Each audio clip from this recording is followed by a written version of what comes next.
أعوذ بالله من الشيطان الرجيم بسم الله الرحمن الرحيم السلام عليكم ورحمة الله وبركاته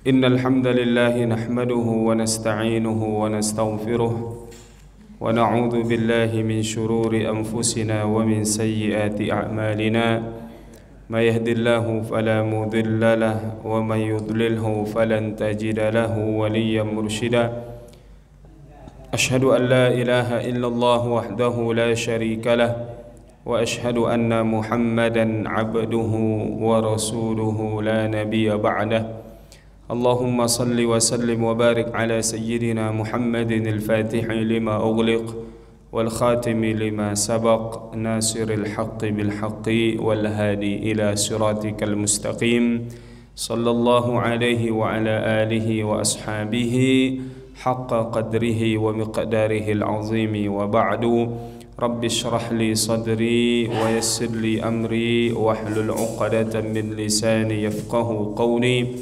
اللهم علمنا ما ينفعنا وارزقنا علوما تنفعنا في الدين والدنيا والآخرة اللهم زدنا علما وارزقنا فهما.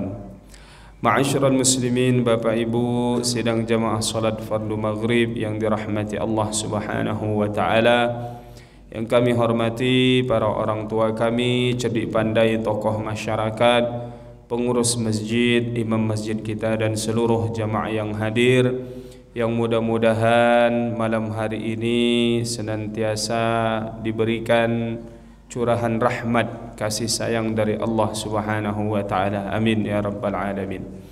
Alhamdulillah, pertama-tama mengawali kajian kita bersyukur kepada Allah karena limpahan nikmat karunia dari Allah lah malam hari ini, di malam yang penuh dengan keberkahan, malam yang mulia, yakni Lailah Al-Jum'ah Al-Mubarakah, malam Jumat yang penuh dengan keberkahan, dapat sama-sama kita hadir meluangkan waktu kita untuk duduk beriktikaf di rumah Allah Subhanahu wa taala dalam rangka li talabil ilmi, untuk menuntut ilmu, mendapatkan pelajaran yang mudah-mudahan dengan pelajaran itu bisa kita amalkan dalam kehidupan kita sehari-hari. Orang yang beramal dengan ilmu itu pahalanya lebih besar ya daripada orang yang hanya mengikut saja ataupun kemudian amalnya masuk dalam kategori ahlu ibadah yang tidak kemudian ditopang dengan ilmu yang mendalam. Karena semakin banyak ataupun semakin tinggi ilmu seseorang ataupun kemudian pemahamannya terhadap agama, maka insya Allah semakin berkualitaslah ibadah yang dilakukannya. Maka mudah-mudahan kita termasuk orang-orang yang disebutkan oleh baginda Rasulullah, wa may yuridillahu bihi khairan yufaqihu fid din. Siapa orang yang Allah kehendaki kebaikan pada dirinya, maka Allah jadikan orang itu paham akan urusan agamanya.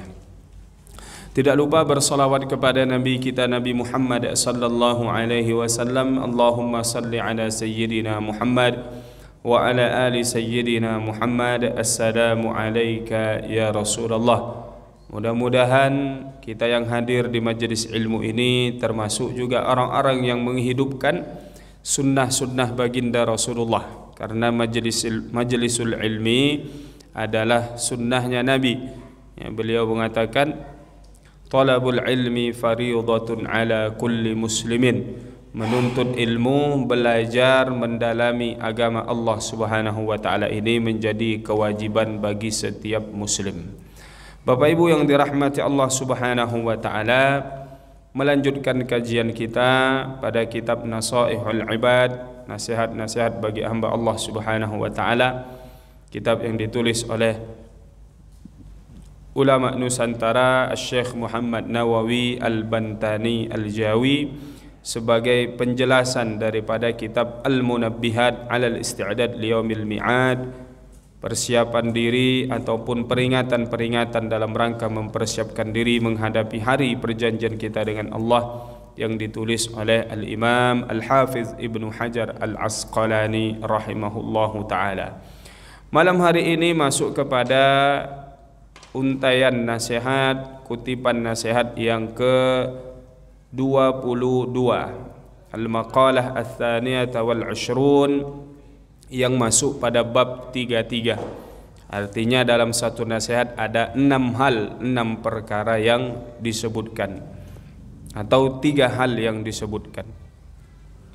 Maka Bapak Ibu yang dirahmati Allah Subhanahu wa taala, nasihat yang ke-22 ini dikatakan qila uhiya au auhallahu ta'ala ila Uzairin nabi. Diwahyukan atau Allah mewahyukan kepada salah seorang nabi yang bernama Uzair.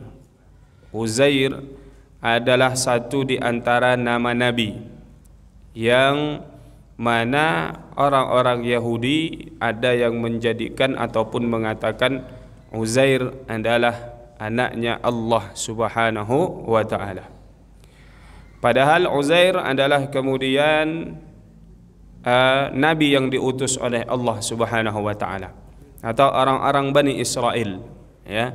Ada yang menganggap ataupun menjadikan Uzair ini sebagai anaknya Allah Subhanahu wa taala. Faqala azza wa jalla, atau dalam wahyu tersebut Allah Subhanahu wa taala mengatakan ya Uzair. Berkata Allah Subhanahu wa taala kepada Uzair, "Idza adnabta dzanban saghiran fala tanzur ila sigharihi." Kalau engkau melakukan dosa yang kecil, kata Allah Subhanahu wa taala memberikan nasihat kepada Uzair, jangan melihat kecilnya dosa tersebut. Jadi jangan melihat kecilnya dosa tersebut. Wanzur ila man adnabta lahu. Tapi lihatlah kepada siapa engkau berbuat dosa. Kepada siapa kita berbuat dosa? Kepada Allah Subhanahu wa ta'ala. Maka mungkin dosa itu kecil, tapi kita sedang berbuat dosa, berbuat maksiat kepada yang maha besar, Allah Subhanahu wa ta'ala. Maka Bapak Ibu yang dirahmati Allah Subhanahu wa ta'ala, ini penggalan nasihat yang pertama. Ada 3 penggalan nasihat, karena ini bab yang 33. Apa tadi yang pertama ini? La tanzur ila sighari dzambi au ila sughrihi. Kalau kita berbuat dosa, jangan melihat kecilnya suatu dosa, tapi lihat kepada siapa kita berbuat dosa. Maknanya apa? Jangan mentang-mentang dosa itu kecil, sehingga kita mudah atau menyepelekannya dan kemudian melakukan dosa tersebut.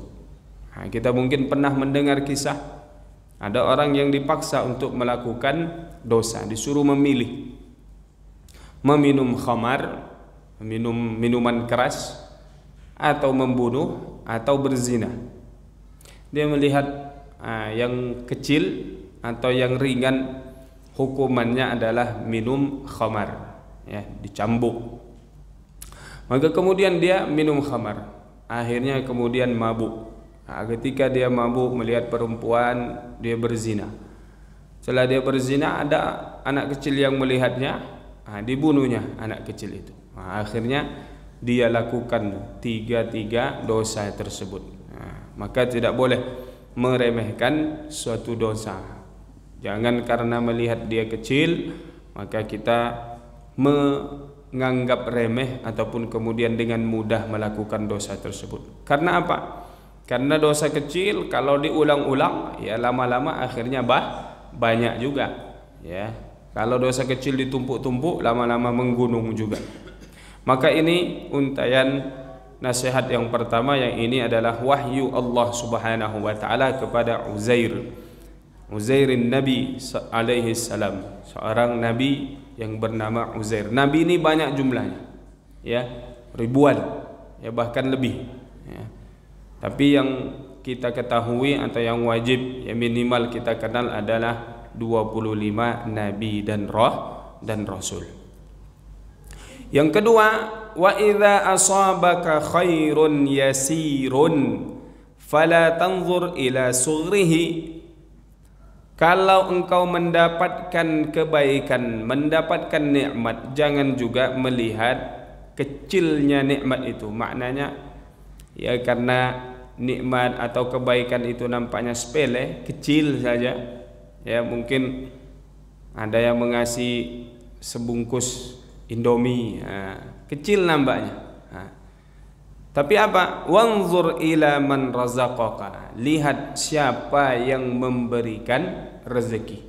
Siapa di balik yang menggerakkan hati seseorang untuk memberi kita, ya, sebungkus Indomie tadi. Siapa dia?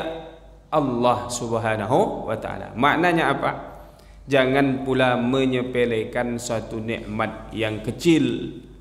Tapi lihat siapa yang memberikan nikmat adalah Allah Subhanahu wa taala. Maknanya nikmat yang kecil itu juga besar pertanggungjawabannya, bahkan nanti di akhirat.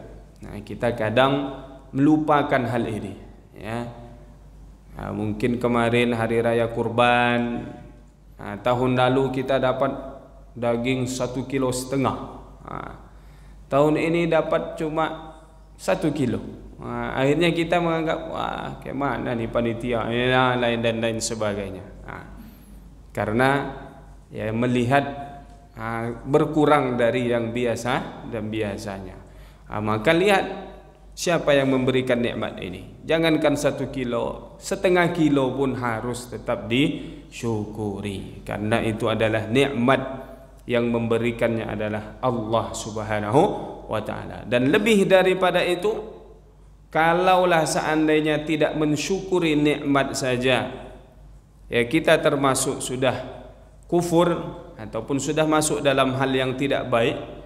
Apa tak lagi kalau nikmat itu kita pakai untuk bermaksiat kepada Allah Subhanahu wa taala. Ya, diberikan hartanya dipakai untuk bermaksiat kepada Allah. Diberikan kesehatan, diberikan kedudukan jabatan. Maka kalau tidak mensyukurinya saja sudah termasuk hal yang tidak baik, apalagi menggunakan nikmat itu untuk hal-hal menentang, melawan Allah Subhanahu wa taala. Maka ini poin nasihat yang kedua. Jangan melihat kecilnya satu nikmat, jangan meremehkan, tapi lihat siapa yang memberi nikmat. Maka nikmat yang kecil, kalau kita bisa mensyukurinya, maka begitu datang nikmat yang lebih besar akan mudah kita untuk mensyukurinya. Tapi kalau nikmat yang kecil saja tak bisa kita mensyukuri, bagaimana Allah akan memberikan nikmat yang lebih besar? Alhamdulillah, bertahun-tahun bisa ngontrak rumah. Kalau seandainya itu tidak bisa disyukuri, tidak pandai menjaga rumah tersebut, bagaimana Allah akan memberikan rumah pribadi? Begitulah maknanya. Dalam hidup ini, ketika kita bisa mensyukuri nikmat yang kecil, insya Allah akan datang setelahnya nikmat yang lebih besar. Yang ketiga, wa idza asabaka baliyatun fala tashkuni ila khalqi. Kata Allah Subhanahu wa taala, ya Uzair, kalau engkau mendapatkan ujian, mendapatkan musibah, mendapatkan kesusahan dalam hidup, maka jangan kau adukan aku kepada makhlukku. Ya, maknanya kalau kita mendapatkan sesuatu musibah, kepada siapa kita pertama mengadu?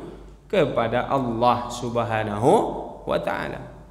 Apapun musibahnya, ya, mendadak kemudian tiba-tiba anak demam, jangan lupa untuk pertama kali meminta kepada Allah Subhanahu wa taala. Langsung berdoa, ya Allah, berikan kesembuhan untuk anak hamba ini. Baru kemudian setelah itu pergi ke klinik, pergi ke rumah sakit. Jangan lupakan yang pertama adalah berdoa, meminta segala sesuatu hanya kepada Allah Subhanahu wa taala. Setelah itu barulah berikhtiar, berusaha. Maka kata Allah Subhanahu wa taala, kalau engkau mendapatkan ujian jangan kau adukan aku kepada hambaku. Maknanya kalau kita menceritakan masalah kita, mengadukan kesusahan yang kita miliki kepada hamba Allah, itu sama kita mengadukan Allah kepada makhluknya, ya. Kama la ashkuka ila malaikati idza sa'idat ilayya masawika. Karena kata Allah Subhanahu wa taala, sebagaimana aku tidak mengadukanmu kepada malaikat-malaikatku ketika engkau melakukan dosa, atau sampai kepadaku laporan bahwa hari itu jam ini di tempatnya ini engkau melakukan dosa dan maksiat. Maka Bapak Ibu yang dirahmati Allah Subhanahu wa taala, ya, ini luar biasa, ya. Bagaimana ketika Allah Subhanahu wa taala saja, ya, tidak membuka aib kita, jangankan kepada penduduk langit, kepada penduduk bumi pun Allah tutup aib kita. Maka begitu juga seharusnya adab kita kepada Allah Subhanahu wa taala ketika ada ujian, ada musibah, yang tentunya semuanya itu atas izinnya Allah Subhanahu wa taala. Maka pertama kali kita meminta kepada Allah untuk memberikan kesabaran yang pertama kali, lalu kemudian meminta dimudahkan urusan yang sedang kita hadapi. Maka diantaranya caranya kalau kita mendapat ujian dan musibah, apa yang kita baca, inna lillahi wa inna ilaihi raji'un. Ini bukan hanya ketika ada orang meninggal. Nah, kita kadang lafaz ini hanya ketika mendengar orang yang meninggal. Bukan hanya kepada orang ketika mendengar musibah kematian, tapi musibah-musibah yang lain juga, ya.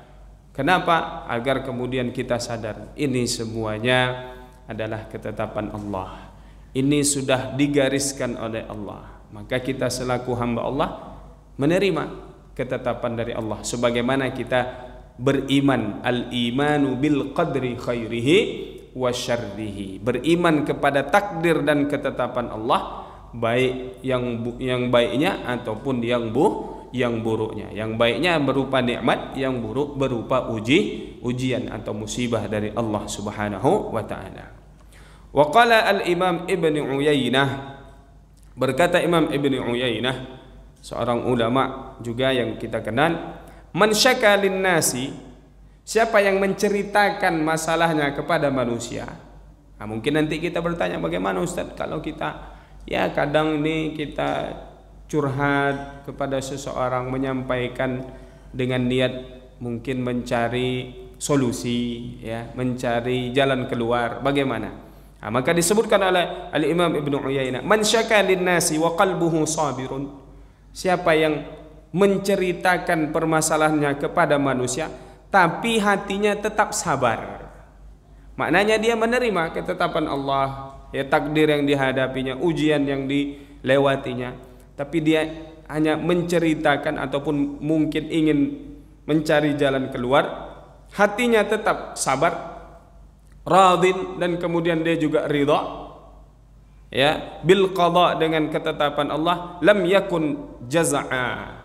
Maka orang yang seperti ini, kata Al-Imam Ibn Uyainah, tidak termasuk orang yang mengadukan Allah kepada makhluknya. Maknanya boleh saja, tapi pertama kita harus tetap bersabar, bukan justru berburuk sangka kepada Allah Subhanahu wa taala. Sebagaimana kemudian, ya, disebutkan dalam suatu riwayat bahwasanya Nabi sallallahu alaihi wasallam ketika menghadapi sakaratul maut, ya, ketika datang ajal kematian beliau, Jibril berkata, ya, kaifa ajiduka, ya, bagaimana keadaanmu atau bagaimana kondisimu, perasaanmu ya Rasulullah. Ketika Jibril bertanya kepada Nabi sallallahu alaihi wasallam, Maka Rasulullah mengatakan, ajiduni ya Jibril maghmuman wa ajiduni makruban. Saya sedang dalam keadaan ya khawatir, ya, sedang dalam keadaan gundah, ya, bagaimana dia Rasulullah menghadapi ajal kematian, akan menceritakan.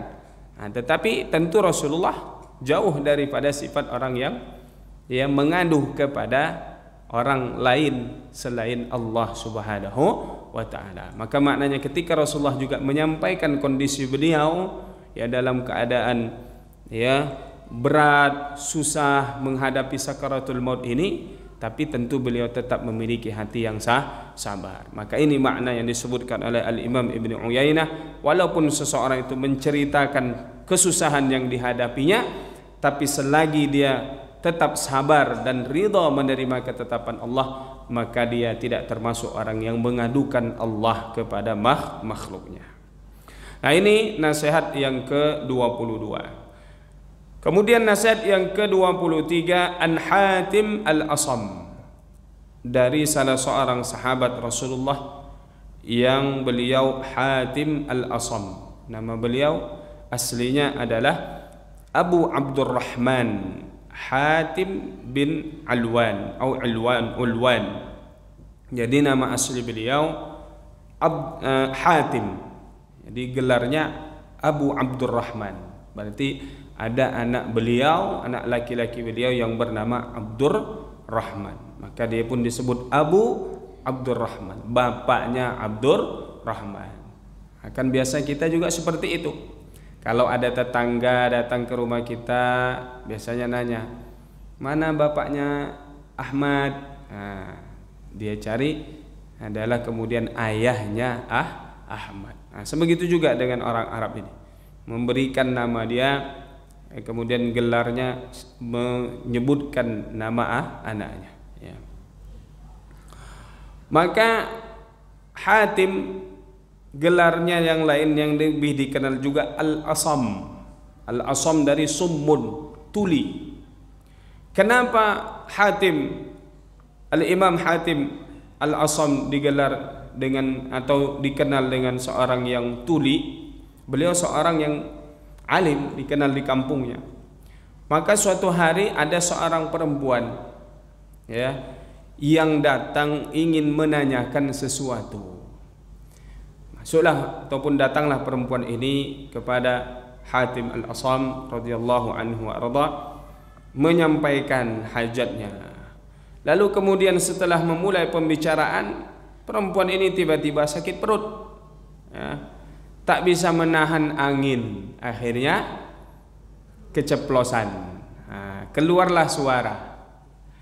Nah, bagaimana cara Hatim Al-Asam ini agar perempuan ini tidak malu atau kemudian bisa tetap melanjutkan apa yang ingin diceritakan ataupun kemudian yang ditanyakan kepada beliau? Maka Abu Hatim ataupun Hatim Al-Asam ini pura-pura dia pendengarannya bermasalah. Lalu dia katakan kepada perempuan ini, mohon maaf, tolong diangkat suaranya. Saya tidak terlalu mendengar apa yang saudari sampaikan tadi. Maka perempuan ini menjadi lega hatinya. Sepertinya tadi yang keluar angin itu tidak kedengaran sama beliau ini. Akhirnya dia jadinya tetap pede, ya. Bayangkan kalau seandainya dia tahu seorang ulama yang disegani di kampung itu datangin bertanya tapi tiba-tiba buang angin. Kan malunya luar biasa. Sehingga sejak saat itulah kemudian, ya, beliau pun dikenal dengan Hatim Al-Asam, ya. Dan kisah lain yang luar biasa juga dari Hatim Al-Asam ini, kisah beliau ketika berangkat haji. Sekarang masih musim haji. Dikisahkan Hatim Al-Asam ketika mendekati mau masuk musim haji, ya, suatu ketika beliau duduk termenung, nampak berpikir keras, ya, bahasa kita seperti itulah menggambarkannya. Lalu anak perempuannya bertanya, ada apa denganmu wahai ayahanda? Kata Abu Hatim Al-Asam, wahai anakku, sebentar lagi musim haji. punya keinginan untuk berangkat haji. Tapi apalah daya, tidak cukup dalam sisi materinya. Kalau berangkat, maka kemudian tidak cukup untuk ditinggalkan bekal untuk keluarganya. Tak cukup untuk dipakai perjalanannya pun. Maka kata anak perempuannya ini, berangkatlah wahai ayahanda, jangan khawatirkan kami. Bagaimana dengan ibumu? Nah, akhirnya kemudian berdiskusi, istrinya pun merelakan, silakan pergi berangkat menunaikan ibadah haji. Maka ikutlah Abu Hatim dengan satu rombongan yang berangkat haji pada waktu itu. Dalam perjalanan, ya, Abu Hatim Al-Asam, ketua rombongannya itu, ketua kafilahnya itu tersengat, ya, kalajengking, sehingga merasakan sakit yang luar biasa. Maka dimintalah Abu Hatim ini, karena beliau dikenal seorang alim, ya, siapa tahu bisa menyembuhkan, mengobati. Lalu kemudian didoakanlah oleh Abu Hatim, dan kemudian pimpinan rombongan ini akhirnya alhamdulillah sembuh. Sebagai ucapan terima kasihnya dia mengatakan, wahai Abu Hatim Al-Asam, uang ataupun kemudian selama pergi dan pulangnya ibadah haji, dan selama engkau di Mekah nantinya melakukan ibadah haji ini, semuanya aku yang menanggungnya. Wah, jadinya sudah sudah ditanggung, ya, sudah dibiayai semuanya. Maka Abu Hatim mengatakan, ya Allah, inilah jalan yang engkau tunjukkan pada hamba, engkau berikan kecukupan pada hamba. Maka jangan hanya engkau berikan kepada hamba saja, tapi berikan juga kecukupan kepada keluarga yang aku tinggalkan. Begitu keluarganya sudah mau masuk hari ketiga, bekalnya sudah mau habis, ya. Sebagian anaknya yang masih kecil ada yang sudah mau menangis, ya. Tapi anak perempuannya justru tersenyum. Ditanya oleh ibunya, kenapa engkau tersenyum wahai anakku? Justru engkau nampaknya senang, padahal bekal kita ini sebentar lagi habis. Kata anak perempuannya, wahai ibuku, yang pergi dari kita ini, ayah kami ini, beliau itu memakan rezeki atau yang memberikan rezeki? Yang memakan rezeki. Siapa yang memberikan rezeki? Allah Subhanahu wa ta'ala. Yang memakan rezeki itu sudah pergi menunaikan ibadah haji, dan yang tinggal bersama kita Ar-Razzaq, Allah Subhanahu wa ta'ala. Tidak lama berselang pintu rumahnya diketuk oleh seseorang, mengatakan rombongan khalifah sedang membutuhkan air minum. Maka diambillah air minum dari rumah Hatim Al-Asam ini, diberikan kepada laki-laki tadi, pasukan itu kemudian memberikan kepada khalifah yang lewat di tempat beliau. Lalu khalifah ini meminum air tersebut dan merasakan air itu berbeda daripada air-air yang diminum sebelumnya. Rasanya lebih nikmat, lebih segar. Sehingga bertanya, dari mana kau dapatkan air ini? Dari rumahnya Hatim Al-Asam. Maka kemudian pemimpin tersebut membuka ikat pinggangnya. Yang ikat pinggangnya itu dihiasi dengan mutiara permata. Lalu kemudian disuruh menjual, dan hasil penjualannya itu diberikan kepada keluarganya Hatim tadi. Bukan hanya pemimpin tadi, semua menteri-menteri yang ikut, ya, juga mengikuti apa yang dilakukan oleh khalifah pemimpin tadi. Dijualnya semua ikat pinggangnya. Lalu apa yang terjadi? Hasilnya itu uangnya, ya, bisa menghidupi seumur hidup keluarga tersebut. Kalau bahasa kita 7 turunan, tak habis, saking banyaknya nikmat yang didapatnya. Nah, ketika sudah mendapatkan harta yang banyak, anak perempuan Abu Hatim tadi justru menangis. Ditanya lagi, kenapa engkau menangis? Tadi ketika makanan sudah mau habis, engkau malah tertawa. Sekarang nikmat harta yang banyak diberikan oleh Allah untuk kita ini, justru kenapa engkau menangis? Kata anak perempuan Hatim Al-Asam mengatakan, wahai ibuku, kalaulah pemimpin tadi itu, yang dia kalau ingin mendapatkan suatu manfaat tapi tidak ditakdirkan Allah, maka tidak bisa dia mendapatkannya. Dan kalau dia ingin ditimpa oleh mudarat, kalau ditakdirkan oleh Allah, maka dia pun tak bisa menolak bala bencana itu, sementara dia berlemah lembut kepada kita, memberikan kita nikmat, memberikan kita harta. Lalu bagaimana dengan Allah Subhanahu wa taala? Justru tentunya Allah Subhanahu wa taala lebih berlemah lembut lagi kepada kita. Maka ini kisah di antara kisahnya keluarga Hatim al-Asam yang mereka tentu tawakalnya, ya, berserahnya sudah final, ya, maknanya dia benar-benar hanya bersandar kepada Allah Subhanahu wa taala. Maka dikisahkan Hatim al-Asam, ataupun di antara nasihat yang pernah disampaikan oleh Hatim al-Asam ini, apa kata beliau? Ma min sabahin, tidak ada satu pagi pun yang aku lewati kecuali di pagi itu yaqulu syaitanu li, setan menggodaku, membisikkan kepadaku di setiap pagi harinya. Apa dibisikkan setan? Ma ta'kulu wa ma talbasu wa aina taskunu. Jadi selalu dibisikkan kepada Abu Hatim al-Asam ini pertanyaan-pertanyaan dari setan. Pertanyaannya ada 3. Ma ta'kulu, apa yang akan engkau makan hari ini wahai Hatim? Ya. Apa yang akan engkau pakai pula? Maknanya di mana engkau akan mendapatkan pakaian? Wa aina taskunu, dan di mana engkau akan tinggal?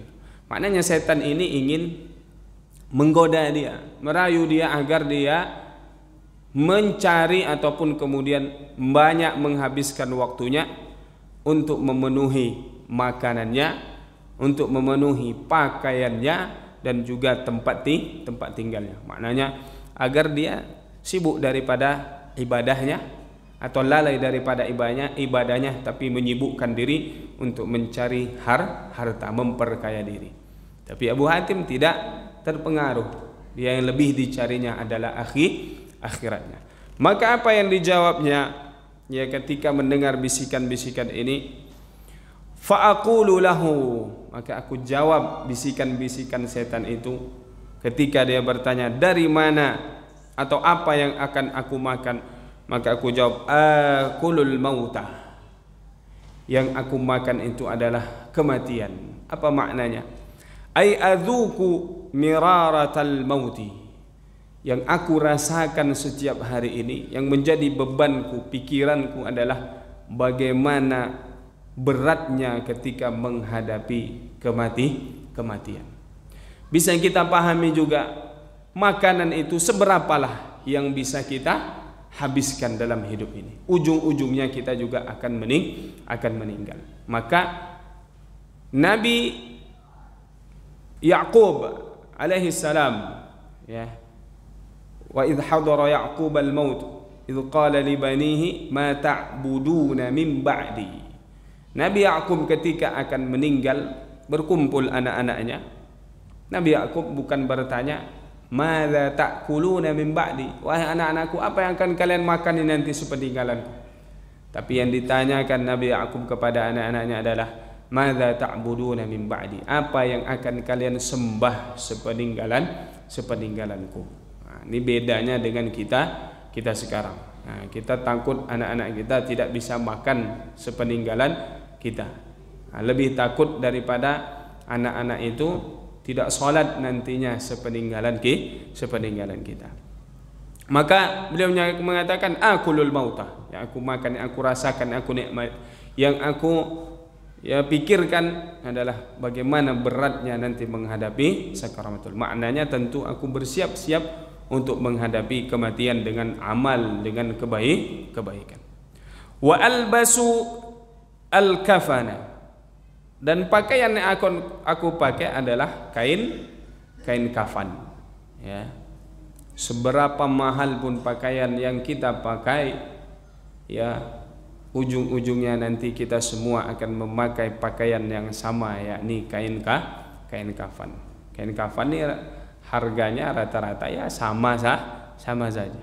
Ya, tidak ada kemudian ada kain kafan yang apa bahasa kita, premium atau yang harganya ya jutaan dan lain sebagainya, tidak ada. Ya, sama semua. Maka semua kita nanti akan sampai pada masa tersebut. Maka maknanya apa bekal pula yang kita persiapkan untuk menghadapi kematian tersebut, ya. Wa askunu al-qabra, dan tempat tinggalku, kau bertanya di mana aku tinggal, tempat tinggalku adalah kuburan. Maknanya alam barzah. Fayahrubu, maka setan itu kabur pergi, ya. Ai asyaitanu bidammir minni fayahrubu minni, maka setan itu pun pergi, tak lagi berani membisikkan kepada Hatim al-Asam radhiyallahu anhu wa arda. Maka Bapak Ibu yang dirahmati Allah Subhanahu wa taala, ini orang-orang yang mulia di sisi Allah Subhanahu wa taala adalah kemudian orang yang tak pernah khawatir terhadap rezeki apa yang akan dimakan esok hari. Kenapa? Karena dia sudah yakin pasti Allah sudah mempersiapkan rezeki untuknya. Nah, tapi kita ini tingkatannya beda-beda. Ada yang kalau keyakinannya memang sudah putus atau maknanya memang sudah sampai pada puncaknya, ya tidak pernah ragu lagi. Nah, kalau kita ini masih ya belum sampai pada level tersebut. Nah, ini namanya ada maqam tajrid, ya. Ada kemudian maqam kasab, ya. Tajrid ya memang dia sudah, ya, dia sudah yakin benar-benar ya bahwasanya rezekinya pasti akan sampai kepadanya. Begitu juga ya dengan pakaian, ya, tidak perlu khawatir, insyaallah ya Allah Subhanahu wa taala juga yang akan mencukupkan. Begitu juga dengan tempat tinggal. Artinya Bapak Ibu yang dirahmati Allah Subhanahu wa taala, kalau kita benar-benar menghambakan diri, mengabdikan diri kepada Allah dengan sebenar-benarnya, maka akan Allah cukupkan untuk kita makan kita, akan Allah cukupkan untuk kita pakaian kita, akan Allah cukupkan untuk kita tempat tinggal kita. Karena apa? Karena tiga hal inilah yang kemudian banyak melalaikan manusia dari beribadah kepada Allah Subhanahu wa taala. Hanya karena untuk bekal makanannya, dia mengabaikan ibadahnya kepada Allah Subhanahu wa taala. Begitu juga dengan yang lainnya. Ataupun kemudian banyak orang yang kemudian lebih mementingkan tiga hal ini daripada mempersiapkan bekal untuk akhiratnya. Dalam riwayat Nabi sallallahu alaihi wasallam juga ada bersabda, sayati zamanun ala ummati yuhibbuna khamsan wa yansawna khamsa. Akan ada masa menimpa umatku, mereka cinta 5 hal dan mengabaikan 5 hal. Satu di antaranya yuhibbunal ad-dura wa yansawna al-qubura. Mereka cinta kepada tempat tinggalnya sehingga lupa akan kuburannya. Maknanya lebih sibuk memperbaiki rumahnya, membangun rumah secantik mungkin, semegah mungkin, tetapi lupa mempersiapkan tempat tinggalnya, liang lahatnya, yakni kuburannya. Nah, ini Bapak Ibu yang dirahmati Allah Subhanahu wa taala, 2 nasihat yang kita baca pada malam hari ini, nasihat yang ke-22 dan 23. Yang mana nasihat yang pertama tadi, ya, bentuk wahyu dari Allah Subhanahu wa taala yang disampaikan kepada salah seorang nabi, yakni Uzair alaihi salam, bahwasannya mengatakan, ya Uzair, kalau engkau berbuat dosa jangan melihat kecilnya dosa, tapi lihat kepada siapa engkau berbuat dosa, yakni Allah Subhanahu wa taala. Kalau kemudian engkau mendapatkan nikmat, jangan menyepelekan nikmat yang kecil, tapi lihat siapa yang memberikan nikmat tersebut, yakni Allah Subhanahu wa taala. Dan kalau engkau mendapatkan ujian, cobaan, maka jangan engkau mengadukan aku, kata Allah, kepada manusia, sebagaimana aku tidak mengadukanmu kepada malaikat-malaikatku ketika sampai kepadaku laporan engkau berbuat dosa atau melakukan maksiat. Yang kedua tadi dari Hatim Al-Asam radhiyallahu anhu warda, tentang bagaimana ketika setan membisikkan kepada kita tentang makanan, tentang pakaian, tentang tempat tinggal. Maknanya kalau membisikkan kepada kita tentang kenikmatan dunia, maka di antaranya ataupun kemudian yang lebih kita ingat adalah apa bekal yang kita bawa setelah kita wafat nantinya. Ini saja Bapak Ibu yang dirahmati Allah Subhanahu wa taala yang dapat kita sampaikan pada malam hari ini. Sebelum kita tutup, mungkin ada beberapa menit sebelum masuk waktu Isya. Siapa tahu ada yang ingin bertanya, kami persilahkan. Ada 4 menit, ada 3 menit lebih sedikit.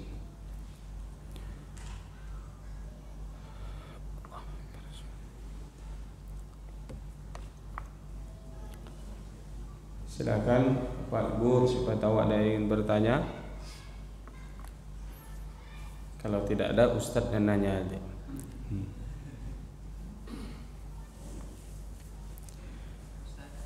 Iya, silakan. Pengen tahu lebih lanjut aja kenapa bisa Uzair itu dikasih gelar dengan anak Tuhan.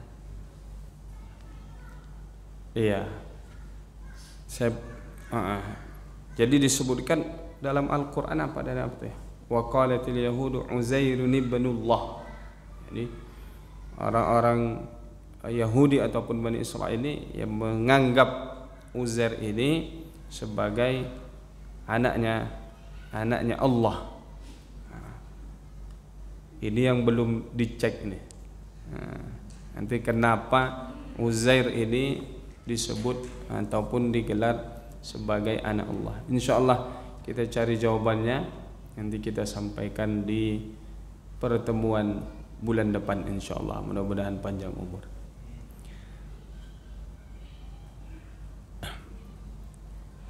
Ya, kalau Nabi Isa kan jelas ya, mereka menganggapnya ya, karena Nabi Isa tidak punya ayah, maknanya lahir hanya dari seorang ibu. Maka mereka menganggap berarti karena Allah yang menciptakan, berarti diberi gelar atau dianggap bahwasanya Nabi Isa ini adalah anaknya Tuhan, anaknya Allah. Nah, wallahu, dan Allah Subhanahu wa taala munazzahun an dzalika. Tentu Allah jauh daripada apa yang mereka sifat atau mereka sebutkan itu. Karena Allah sebagaimana keyakinan kita, lam yalid wa lam yulad, tidak beranak dan tidak diperanakkan. Jadi satu tunggal. Nah, dan menjawab itu mudah saja. Ada Nabi Adam yang lahir tanpa ayah ibu, bahkan berarti lebih hebat daripada Nabi Isa alaihissalam. Kalaupun mereka nanti menyebut lagi Nabi Isa bisa